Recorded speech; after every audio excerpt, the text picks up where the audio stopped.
Fala galera, boa noite, boa noite. Vamos começar hoje nossa live de insuficiência cardíaca descompensada. Então, quem está dando plantão aí tem que saber. Quem nunca viu um edema agudo de pulmão?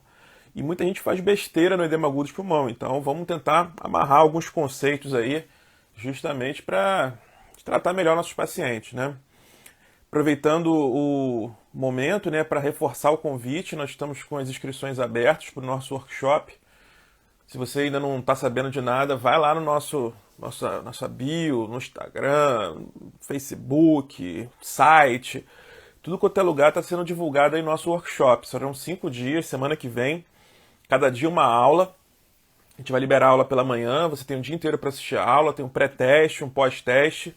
E vai ter direito a certificado. Então, estou contando com a presença de vocês lá nesse nosso workshop. Preparamos com muito carinho. Então, eu acho que vocês vão gostar desse workshop. Beleza? Inclusive, vai ter uma aula dedicada só a edema agudo de pulmão.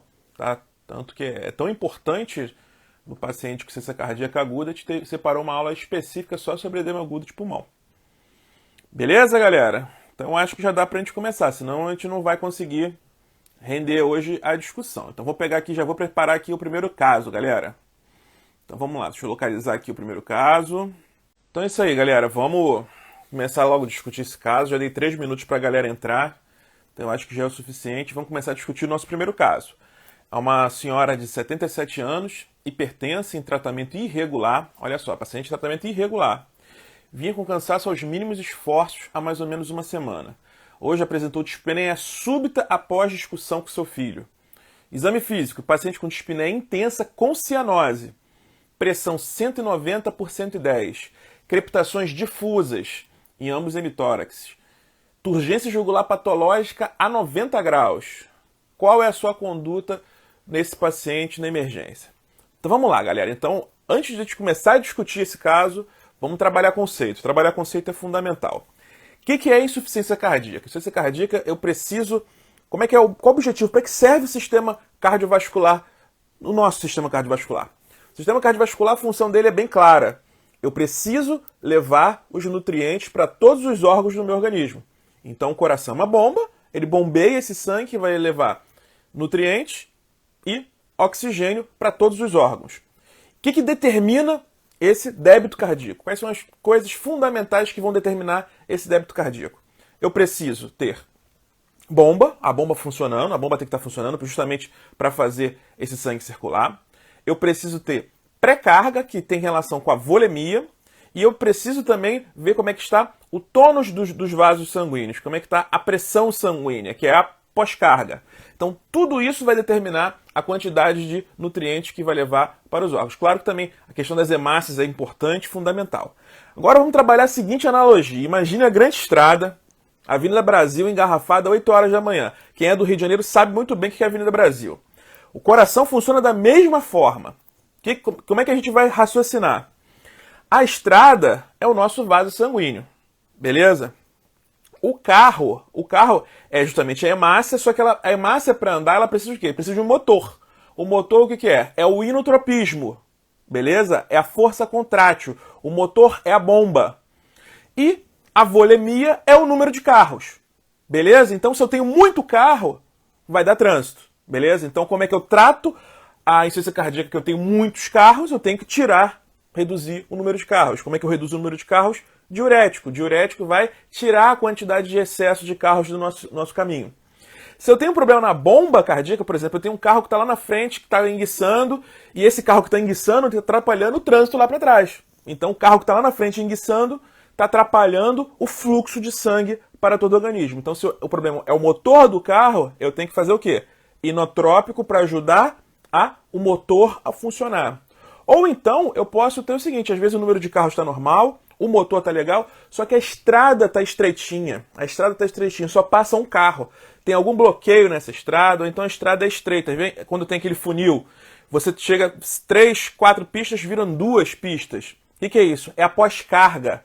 Então se eu tenho uma pressão muito alta, eu reduzo o espaço por onde pode passar esses carros.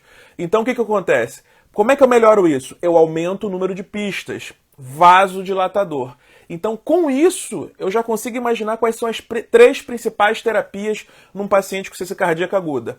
Eu vou fazer diurético, eu tenho que pensar em fazer diurético, claro que se eu tiver excesso de carros, vou fazer diurético.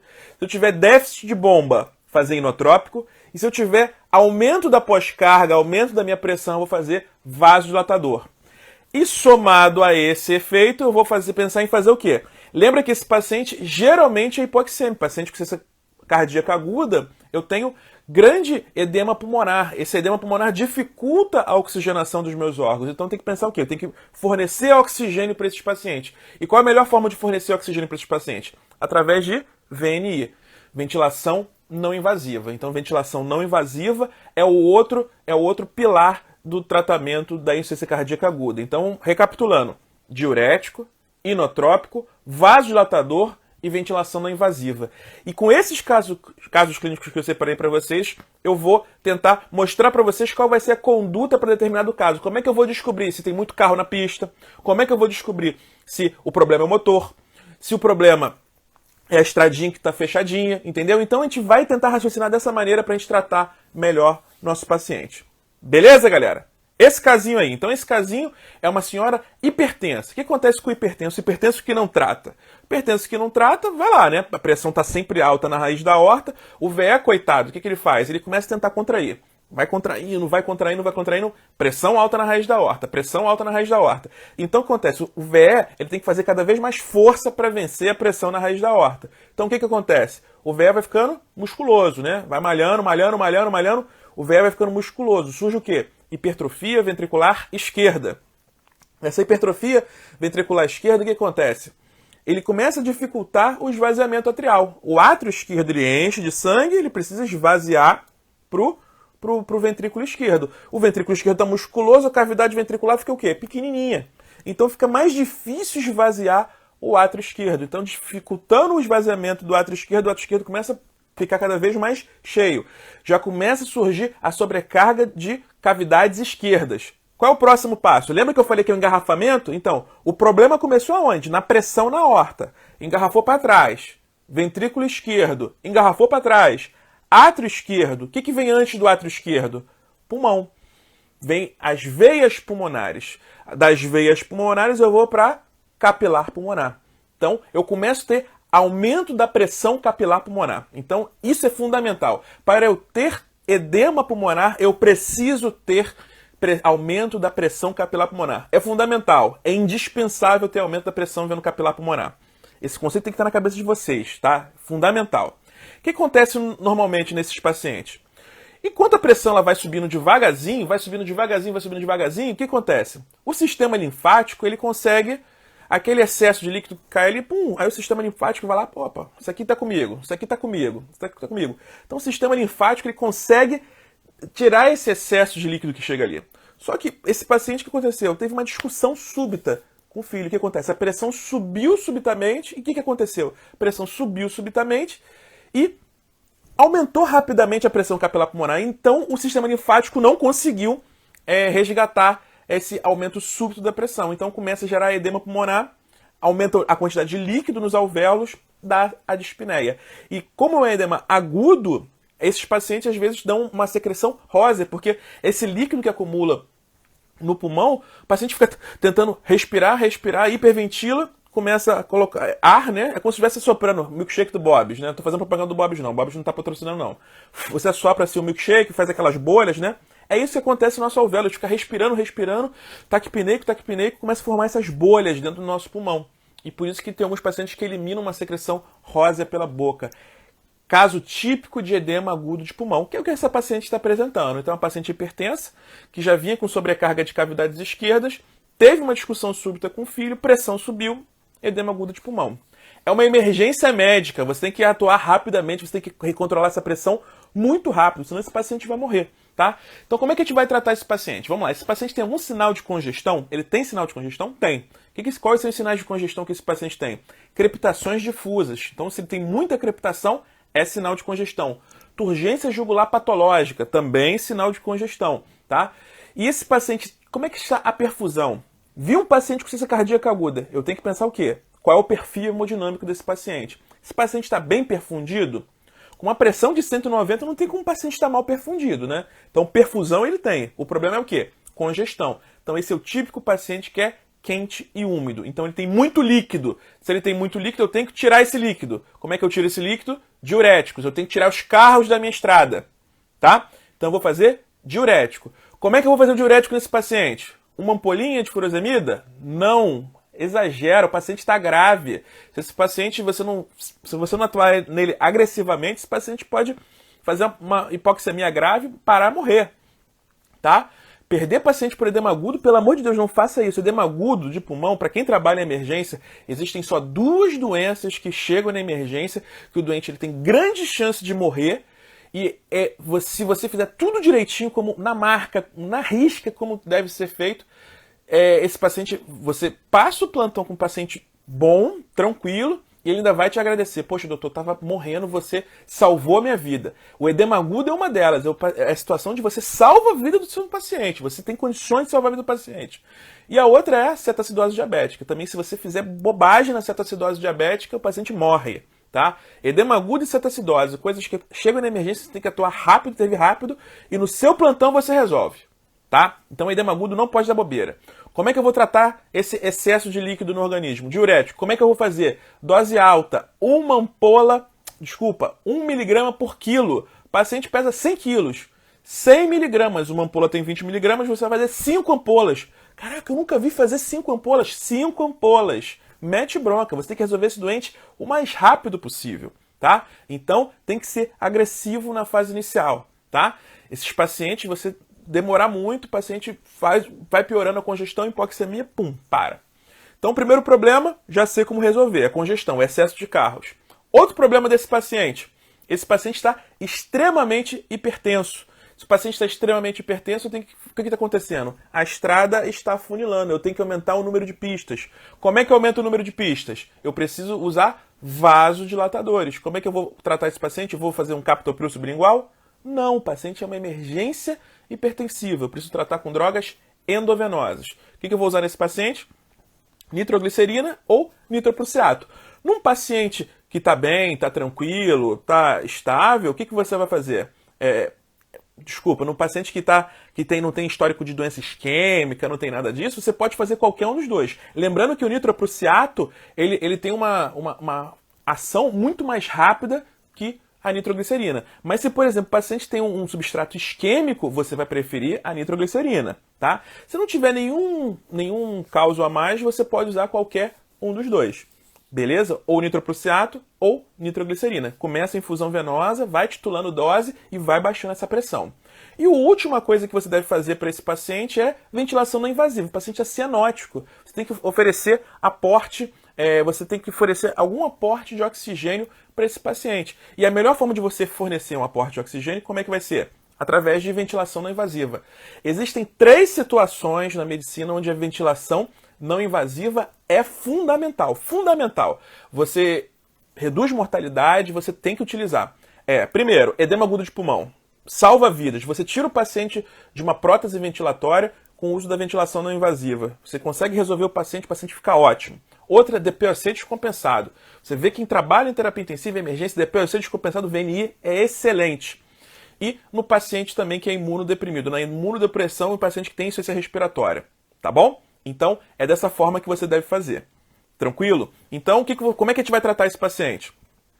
Eu vou fazer diurético em altas doses, 1 mg por quilo. Vou utilizar nitroglicerina ou nitroprusiato e ventilação não invasiva. E a morfina? Vocês viram a questão que eu postei hoje na página? A questão de hoje falava sobre morfina e sobre tratamentos em geral do paciente com edema agudo. O que acontece com a morfina? Se você for olhar pela lógica, a morfina é muito boa. A morfina vai diminuir a sensação de dispneia, diminui o drive adrenérgico, ela tem um efeito também de redução da sensação de dispneia, então é uma droga excelente para você usar no paciente com edema agudo, né? Então, por muito tempo, a gente sempre usou muito a morfina. Eu usei morfina para tratar edema agudo. Mas o que acontece? Alguns estudos foram sendo realizados nesse campo. Só que o que acontece? Qual é o problema da morfina? A morfina ela faz uma depressão respiratória. Esse paciente está dispneico. Se você usar uma dose excessiva de morfina, você pode deprimir o centro respiratório desse paciente. O paciente começa a fazer acúmulo de CO2. Acumulando CO2, esse paciente pode entrar em insuficiência respiratória. E foi isso que o estudo demonstrou. O paciente que usa morfina, ele aumenta o risco de evoluir para intubação orotraqueal e aumentou a mortalidade. Então, hoje, algumas diretrizes já recomendam você não utilizar morfina no paciente com edema agudo de pulmão, tá? Pelo risco de evolução para tubo e evolução para morte, tá? Então, hoje em dia, morfina eu tenho usado cada vez menos. Claro, tem um ou outro paciente que você vê que tem um componente psicogênico, você não faz uma dose muito alta, faz 1 miligrama só, 2 miligramas, que você tenta compensar o doente ali. O paciente está mais acordado, não um paciente muito idoso, que vai demorar mais a metabolizar a droga, tá bom? Então, às vezes dá para utilizar com muita cautela, tá? Não é uma droga para você utilizar rotineiramente, tranquilo? Eu já utilizei em substituição a morfina, por exemplo, desmedetomidina. É difícil falar o nome porque a gente fala só no nome comercial. Desmedetomidina. Todo mundo conhece pelo nome comercial, tá? Não vou falar o nome comercial de ninguém, tá? Mas às vezes você faz essa droga, reduz a ansiedade, também ajuda, como tem um efeito também de redução de pressão, é excelente. Então, eu tenho uma tendência atual hoje no paciente com edema agudo de pulmão, não usar a morfina, usar a desmedetomidina, tá bom? Vamos ver as dúvidas aqui, tá? Vamos ver as dúvidas aqui, quais são as perguntas que chegaram. Chegou um monte de pergunta aqui. Vamos lá. Ter cuidado com nitroglicerina em paciente com suspeita de infarto. Na verdade, é o inverso. No paciente com infarto, você vai preferir a nitroglicerina. Você tem que tomar cuidado com o nitroprussiato. O nitroprussiato faz o roubo coronariano, tá? Você tem que tomar cuidado com a nitroglicerina no paciente que tem infarto de VD e infarto inferior. Beleza? Vamos lá. Então, o pessoal até já respondeu já. Niprida, incidência coronariana aguda, fenômeno de roubo coronariana, perfeito, é isso mesmo. Pode fazer benzodiazepínico em M ao invés de morfina? Eu não curto muito benzodiazepínico não, até porque também o benzodiazepínico pode ter um efeito também depressor do sistema respiratório, tá? Então, também não. Gustavo, explica o racional do uso da VNI. Vamos lá. A VNI, além de fornecer uma pressão positiva em vias aéreas, ela vai melhorar a oxigenação, né? Porque vai fornecer uma quantidade maior de oxigênio, gera essa pressão positiva, e quando ela gera essa pressão positiva, ela acaba, por essa pressão positiva intratorácica, ela reduz a pré-carga. Então, reduzindo a pré-carga vai ajudar nossos pacientes, tá? Além disso, como ela vai diminuir o trabalho cardíaco, acaba que vai resolver também a pós-carga. Então, ela tem um efeito em oxigenação, redução de pré-carga e redução de pós-carga. Qual o tipo de VNI que eu vou utilizar? Eu vou usar BiPAP ou posso usar CPAP? Tem alguns trabalhos que compararam as duas estratégias, usaram CPAP e BiPAP. Não teve muita diferença. Como a maioria dos estudos é com CPAP, recomenda-se o uso do CPAP. O CPAP é muito mais simples de utilizar. Você só é obrigado a usar o BiPAP quando o paciente está fazendo hipercapnia, tá? Ou então está fazendo algum acúmulo de CO2, tá? O paciente começa a acumular CO2, acumulando CO2, então nesse paciente você tem que usar o BiPAP justamente para lavar. Você consegue fazer um volume corrente maior, você consegue lavar esse CO2, tá? Se o CO2 estiver normal, CPAPzão lá mesmo, tranquilão, faz com dispositivos simples, tá tranquilo. Beleza? Tem um colega anestesista aí, né? Pô, difícil falar essa palavra, né? Desmedetomidina, né? Isso aí. Tem efeito alfa-2 agonista. Perfeito, é isso mesmo. Posso associar tridil com niprid? Algumas vezes a gente associa. Às vezes a gente chega numa dose teto Ih, eu falei o nome comercial, foi mal. A gente chega na dose teto de nitroglicerina, né? A gente chega na dose teto... Geralmente quando a gente começa com nitroglicerina, a gente chega na dose teto e não chegou a atingir um alvo pressórico adequado, a gente associa o nitroprussiato, tá? Doutor, o coração dói. Dói. Quando infarta, dói. Bolos de nitroglicerina no edema agudo hipertensivo. Bolos eu não recomendo, tá, galera? A pressão, ela tem que cair, tá? Ela não é para desabar a pressão, tá? Existe um mecanismo regulatório, fisiológico, a gente tem que reduzir a pressão paulatinamente, né? Fazer bolos de nitroglicerina, não. Quanto tempo de VNI?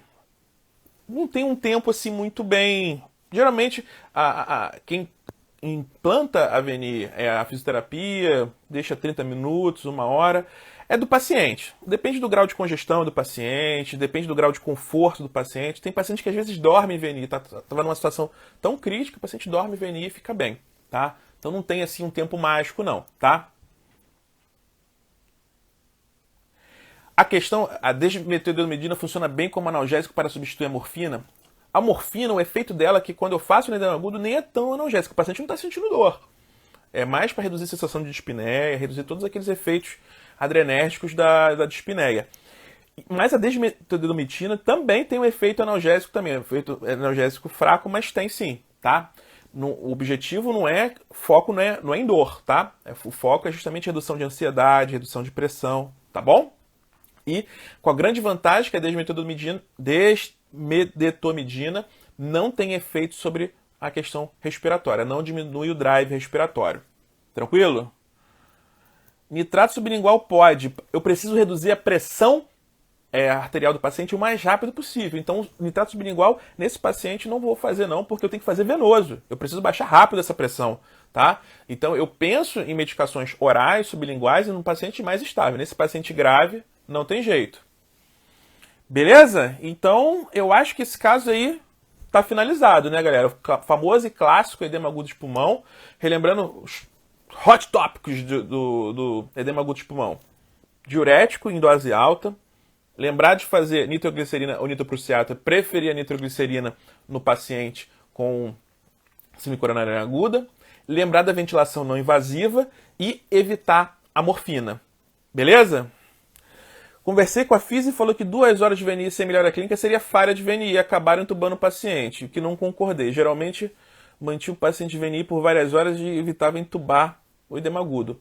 Às vezes você foi muito econômico no diurético, às vezes você foi muito econômico no vasodilatador. Não é uma terapia sozinha que vai resolver. É o trio mágico lá da frente, né? Não é só o Messi que vai resolver. Tem que ser o Messi, tem que ter o Suárez. Antigamente era o Neymar, não tem mais o Neymar. Eu preciso dos 3 atuando ao mesmo tempo para o negócio funcionar. Não adianta você botar o VNI, você não pode botar o paciente em VNI e esquecer do resto. Não faz diurético, não é assim. As terapias têm que andar em conjunto. Tranquilo? Então vamos passar para o caso 2, senão não acaba hoje. Vamos lá, caso clínico 2. Esse aqui é o 3, ou 4... 2. Cheguei no 2. Vamos lá, então a gente discutiu o primeiro caso, um edema agudo de pulmão. Vamos lá, caso clínico 2. É um paciente de 64 anos, já sabidamente portador de uma miocardiopatia isquêmica prévia, evoluindo com cansaço aos esforços progressiva. Então, paciente com cansaço aos esforços, então que vem piorando. Hoje, cansaço aos mínimos esforços. Então, o paciente vem evoluindo, agora chegou em classe funcional 4. O paciente está urinando pouco, guarda essa informação. Usa carvedilol 25mg dia, enalapril 4mg dia, espironolactona 25mg dia, furosemida e AS. A princípio, tratamento otimizado para insuficiência cardíaca. Pressão, 108/62. Frequência 7,4. Enchimento capilar lentificado. Turgência jugular patológica a 45 graus. Crepitação até terço médio e na ausculta cardíaca a presença de B3. Vamos lá, então, alguém tem dúvida que é um quadro de insuficiência cardíaca? É um paciente que tem cansaço aos esforços, B3, turgência jugular patológica. O diagnóstico de insuficiência cardíaca ele é clínico, eu não preciso de nenhum exame para fazer o diagnóstico clínico, não preciso fazer um eco, vamos ver como é que está esse paciente, como é que está a função. Na IC aguda, eu não preciso, o exame físico é suficiente para eu matar o diagnóstico e traçar as minhas condutas. Beleza? Então, é um paciente que está com quadro clínico de insuficiência cardíaca descompensada. Então, eu tenho que ver se esse paciente é quente ou frio, se ele está seco ou úmido, tá? Como é que eu vejo a questão de frio e quente? Eu preciso verificar o que nesse paciente? Eu vou procurar sinais de hipoperfusão. Sinais de hipoperfusão.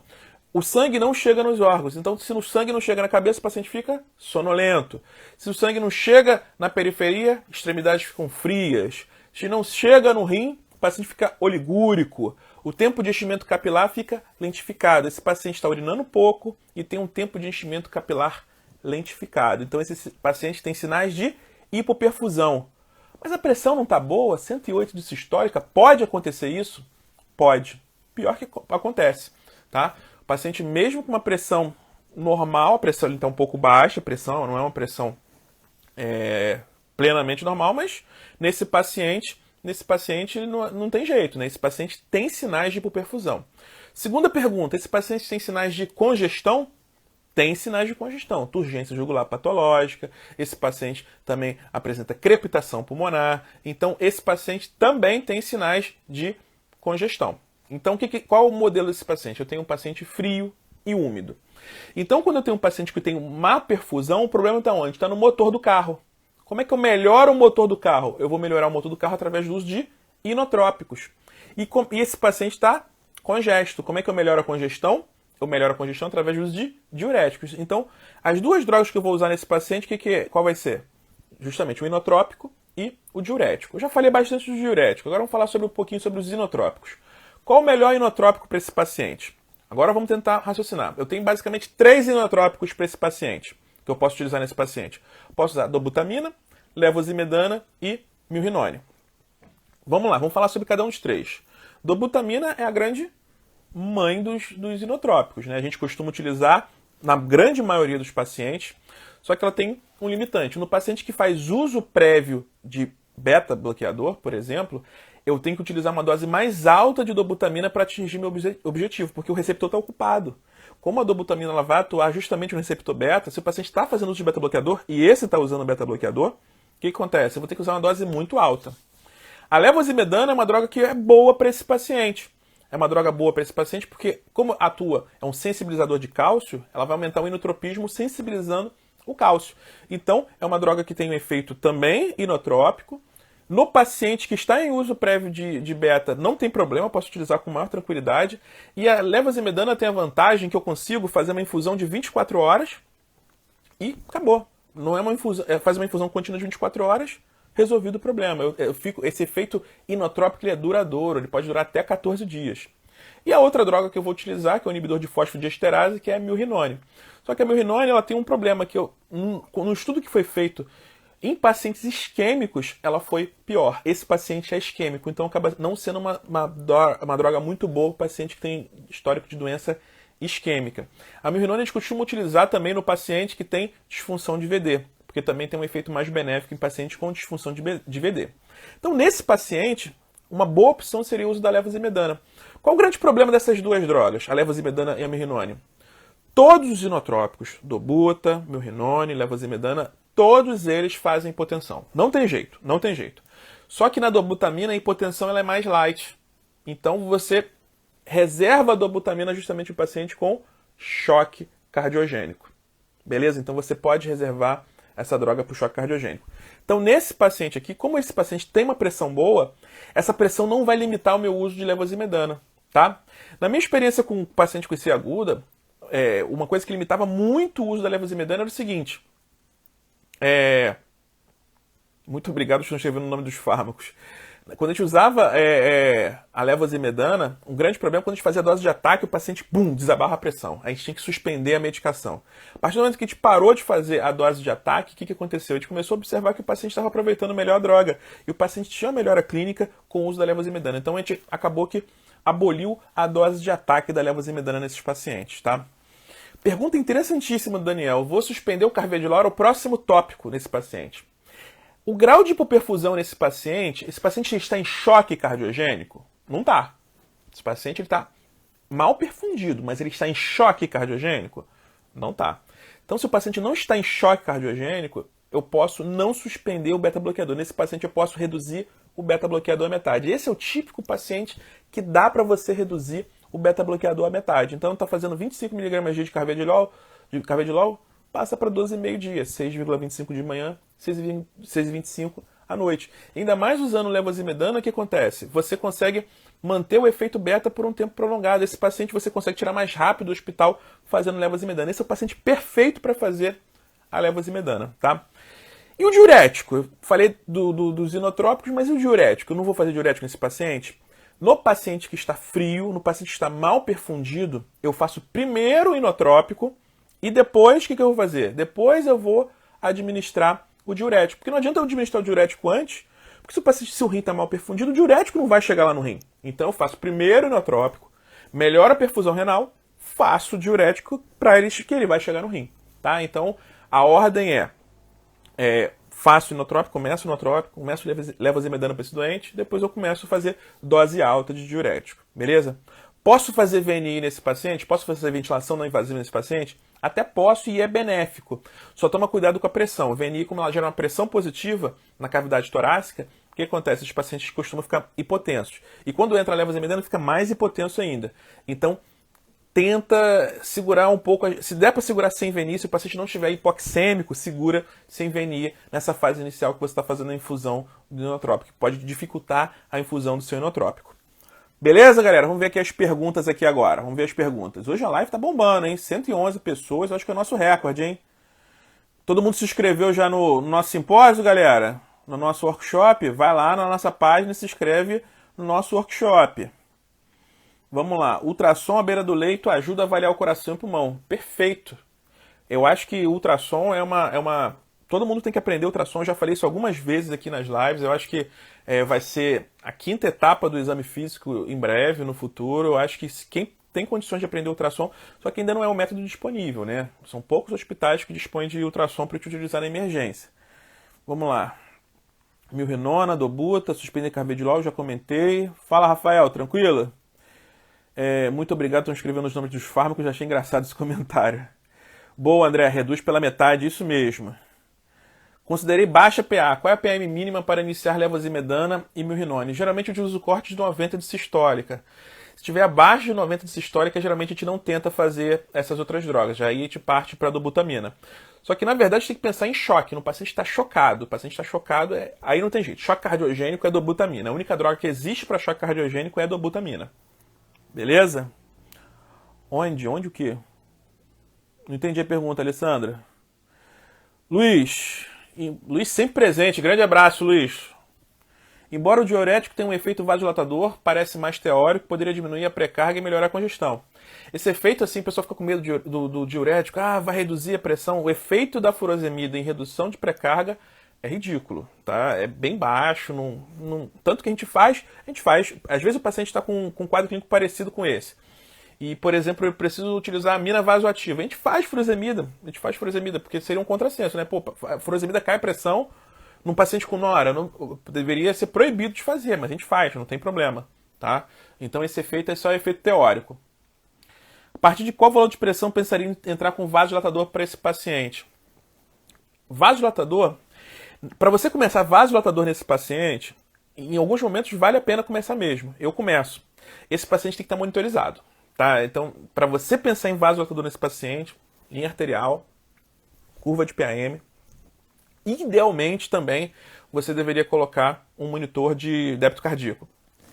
Aí nesse caso você poderia colocar um monitor não invasivo, Swan-Ganz, entendeu? Mas idealmente para você ter o doente na mão. Esse paciente merece uma monitorização invasiva boa, porque aí você vai fazendo a terapia guiada por metas, tá? Você muda uma coisinha, vê lá, você começa uma dose bem baixinha, você vai começar nesse caso nitroglicerina, tá? Um paciente com história de cardiopatia isquêmica e uma droga menos potente, você não pode baixar demais a pressão. Você vai começar a dose mínima lá, faz uma dose lá, começa 3 ml hora e vê, melhorou? Caiu demais a pressão? Não caiu. Dá um tempinho, 30 minutinhos, sobe para 6. E vai fazendo isso. Você vai subindo a dose da nitroglicerina devagarzinho e vai observando se há aumento do débito cardíaco. Tá? Conforme você vai incrementando o uso do vasodilatador, você vê que há um aumento do débito cardíaco. Tá? Mas o doente tem que estar invadido, não tem jeito. Aí no paciente, às vezes, na emergência, não dá para fazer isso. Tá? Se o paciente já usa beta-bloqueador não suspenso e se não usar, não introduz na fase aguda.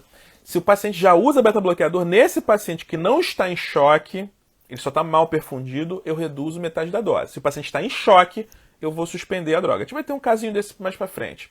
Mas se o paciente não estava usando beta, por exemplo, eu só vou introduzir o beta-bloqueador quando o paciente entrar na fase de estabilidade. Tá? Quando tiver melhora da congestão, quando já saiu o inotrópico, aí eu penso em introduzir beta. Tá? A introdução de beta precisa desses conceitos. Mesmo abaixo de 90 sistólica, posso usar dobuta, porque muitos falam que tem que ter cabeça de pressão para utilizar. Dobuta não tem jeito. A droga do paciente com choque cardiogênico é dobuta. Então você vai usar a dobuta com a pressão que tiver. Não tem jeito. O paciente está em choque cardiogênico, a pressão que tiver, tu usa. Tá? Então dobuta não tem essa regrinha não. Você usa essa regrinha para os outros inotrópicos. Tá bom? Então é isso, galera. Então esse caso clínico aí fechou. vamos avançar porque senão a gente não termina hoje. Um caso clínico 3 aqui agora. Caso clínico 3, está na tela. Agora está diante de um paciente de 74 anos, portador de miocardiopatia alcoólica, com uma fração de ejeção já prévia de 28%, faz uso de metoprolol, enalapril e espironolactona. Então, o princípio do tratamento está ok, tá? Apresentando um quadro de febre, tosse e prostração. Paciente provavelmente com uma síndrome infecciosa. Toda vez que você pega um paciente com uma insuficiência cardíaca descompensada, o que acontece? Algumas vezes você tem que descobrir por que esse paciente descompensou. Nesse caso, o quê? Infecção. Mas pode ser uma transgressão alimentar, o paciente começou a beber água, beber água, descompensou. O paciente pode ter feito um exercício extenuante, síndrome coronariana aguda. Então, vários fatores podem descompensar um quadro de uma insuficiência cardíaca. Então, esse paciente está fazendo um quadro infeccioso. Com tosse e febre, a gente tem que pensar uma infecção respiratória alta. Então, por conta disso, esse paciente, descompensou, tá? Chega para você na emergência com uma pressão de 78 por 48. E aí, o que vai pensar? Já vai mandando a resposta aí, galera. Eu quero ver o que vocês vão fazer com esse doente. Frequência cardíaca de 88. Ausculta pulmonar limpa, sem turgência jugular patológica. O paciente está oligúrico e sonolento. Qual é a conduta na emergência, galera? O que está acontecendo? Vambora, manda aí. Cardiológico, protocolo de sepse. Sim, mas esse paciente tem C. Protocolo de sepse, às vezes manda água. E aí? Posso fazer água a rodo para esse paciente? O que está acontecendo com esse paciente aqui? Qual o perfil? Ivana, frio e seco. Top, Ivana. Muito bom, é isso mesmo. Esse é o protótipo do paciente frio e seco. Esse paciente, o que está acontecendo com ele? Esse paciente está mal perfundido. Como é que está a perfusão desse doente? A perfusão do paciente está lá no pé. O paciente está oligúrico, está sonolento, está prostrado. Então, a perfusão está ruim. E esse paciente está congesto? Não, o paciente, ausculta pulmonar limpinha, não tem turgência jugular patológica. Então, o que eu tenho que fazer? Volume. Vou fazer soro para esse doente, tá? Eu vou fazer soro para esse doente. Vou fazer a rodo como eu faço na sepse? Não vou. Quem? Voltou, galera? Alguém me ligou aqui? Voltou? Tá todo mundo me ouvindo aí? Paciente, às vezes, o que acontece? Você vai fazer um volumezinho baixo, tá? Com cautela e vai monitorizando o seu paciente, tá bom? Vai monitorizando o paciente, vai devagarzinho, vai observando, corre 250 de soro, volta lá e examina o doente. Se você, por exemplo, está numa emergência, grande emergência, está numa UPA, não tem como você ter não tem muita tecnologia ao seu dispor. Corre 250, vai lá, examina o doente, vê se surgiu urgência, vê se surgiu um estertor, vambora. É assim, corre 250, reexamina o doente. 250, reexamina o doente. 250, reexamina o doente. Porque esse paciente precisa de volume, o paciente está fazendo um quadro séptico, ele está hipovolêmico. Lembra daquela famosa curva de Frank-Starling, que o paciente, um dos determinantes do débito cardíaco, lembra que eu falei que era pré-carga? Essa pré-carga está lá no pé. Então eu tenho que fazer o quê? Tem que fazer volume para esse paciente, tá? Claro que eu vou entrar com as outras coisas do protocolo de sepse. Vou ter que fazer antibiótico, colher hemocultura, dosar lactato, tudo isso tem que fazer do protocolo de sepse, tá? Só que esse paciente merece reposição volêmica. Beleza, galera? Então, é a pegadinha, né? Não pode esquecer que tem perfil frio e seco. Existe, tá? Especialmente quando o paciente faz um quadro infeccioso. Beleza? Vamos ver o que vocês estão comentando. A grande maioria, volume, isso aí. Isso mesmo, galera. Famoso perfil L. Confesso que eu já procurei na literatura, se alguém souber, já procurei por que se chama perfil L. Não sei. Porque um é A, B, C, pula pro L. Já procurei literatura, já procurei o artigo original. Não sei porque se chama perfil L. Se alguém souber porque se chama perfil L, pode mandar pra mim que eu divulgo. Tá, galera? Vamos lá, alíquota de volume, desafio hídrico. É isso mesmo, galera. Todo mundo mandando bem. Esse é um dos pacientes difíceis de manejar, porque você acaba fazendo o volume com mais parcimônia, às vezes o paciente demora mais a compensar, ele fica muito tempo hipoperfundido. Às vezes você precisa começar a amina logo para esse paciente, começa a noradrenalina logo para esse paciente, e conforme você vai fazendo o volume, ele vai restabelecendo a volemia e aí você vai desmamando a amina, tá? Não pode deixar esse paciente hipoperfundido por muito tempo não, porque começa a gerar o quê? Um tecido mal perfundido começa a ter apoptose celular, eu começo a ter morte celular dos meus tecidos. Então eu não posso deixar esse paciente muito tempo mal perfundido não. Tá bom? E o paciente com insuficiência cardíaca acaba que os tecidos eles vivem numa situação mais de hipoperfusão permanente. Então, nesses pacientes, vale a pena você começar a noradrenalina sim. E você vai fazendo volume por fora. Não posterga o início da noradrenalina. Beleza? Admissão no UTI, acesso central, isso mesmo. Isso mesmo. Boa, galera. Balão intraórtico. Vamos ver o próximo caso, Walter. Vamos deixar o próximo caso. Las Vegas, o L de Las Vegas, frio e seco? É por isso? Low profile, low output. Pô, muitas opções. Vamos lá. Após o volume inicia inotrópico, certo? Não sei. Se o paciente responder, não precisa. Algumas vezes o paciente não responde muito bem. Não precisa. Vai bem. Já aconteceu, já peguei alguns casos. Você fez volume, o paciente já estabeleceu. Desmamou na hora, acabou, ficou bem. Tá? Esse paciente estava compensado antes. Esse paciente estava compensado. Claro que nesse paciente está chocado, vou suspender beta, vou suspender IECA, vou suspender espironolactona. Tá bom? Se for choque de VD sem turgência jugular? Não, né? Não vai dar, né? Choque de VD eu tenho turgência jugular. Beleza? 5.000 mais 5.000 antes, eu não entendi essa pergunta. Não entendi essa pergunta. Aí tenta elaborar melhor. 5.000 reais? Tô aceitando. Beleza, galera? Vamos discutir agora o último caso. O último casinho. Esse caso aí foi só mais para retratar para vocês a questão do paciente frio e seco. Então a gente já viu o quente e úmido, já viu o frio e o úmido, e já vimos o frio e seco. Faltou nenhum, né? O quente e seco é aquele cara que tá na praia lá, bem, né? Esse não precisa, né? Não pode ficar na areia, né? Agora por causa do Covid, né? Então vamos pro caso 4 agora. Caso 4. Caso 4 também não é tão incomum assim, não. Paciente de 58 anos, paciente que chega com infarto com supra subagudo, de parede inferior, eu escrevi anterior, acabei escrevendo inferior, sem revascularização. E o paciente, na internação do infarto, o paciente começa a evoluir com cansaço em repouso. Pressão desse paciente, 8,2 por 52. Turgência jugular patológica, 45 graus. Sonolento, extremidades frias. Então, beleza. Alguma dúvida que isso é descompensada? Não é. Turgência jugular, tem extremidades frias, cansaço aos esforços. Então, não tenho dúvida que esse paciente tem insuficiência cardíaca. Perfil hemodinâmico. Perfusão, como é que tá? A perfusão tá boa ou tá ruim? O paciente está hipotenso, sonolento, extremidades frias. Então, o paciente está mal perfundido. O paciente está congesto, turgência jugular patológica, faltou botar mais coisa aí, mas turgência jugular, então esse paciente também está congesto. Então esse paciente também é frio e úmido. Dá para usar os outros inotrópicos nesse paciente? Não dá. Esse paciente está em choque cardiogênico, paciente que não foi revascularizado. A principal medida que eu tenho para evitar que o paciente evolua para choque cardiogênico é justamente a revascularização precoce. No paciente que eu não consigo revascularizar, esse paciente tem maior risco de evoluir para choque cardiogênico. Beleza? Então esse paciente é um paciente mais grave, esse paciente eu preciso intervir logo. Então nesse paciente aqui, o que eu tenho que fazer, galera? É dobuta. Não tem jeito. Não tem jeito. Esse paciente só sobrou dobuta. Ah, mas ele usava beta antes. Vai fazer dobuta. Ah, vai fazer dobuta. Ah, mas você... Vai fazer dobuta. Esse paciente é o paciente da dobuta. Esse paciente da dobuta e não tem discussão. Ah, mas o paciente está taquicárdico. Vai fazer dobuta. Ah, mas está fazendo arritmia. Vai fazer dobuta. Tá bom? Que é o que vai tirar esse doente desse quadro mais crítico. Beleza?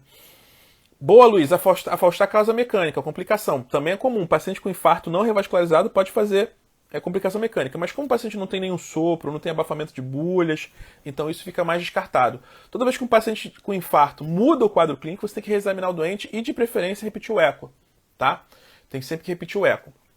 Então, nesse paciente aqui, dobuta. Eu vou fazer dobuta primeiro, naquele mesmo racional. Eu preciso, para o diurético fazer efeito, eu preciso melhorar a perfusão renal. Eu preciso melhorar a perfusão renal justamente para deixar a furosemida chegar no meu rim. Então, primeiro o inotrópico. Ah, mas o paciente está hipotenso. Não tem problema, ele vai ficar mais hipotenso quando começar a dobuta. Você está com 8,2 de sistólica, você vai começar a dobuta, ele vai para 7,4 de sistólica. Começa a noradrenalina. Não tem problema, noradrenalina. Tá?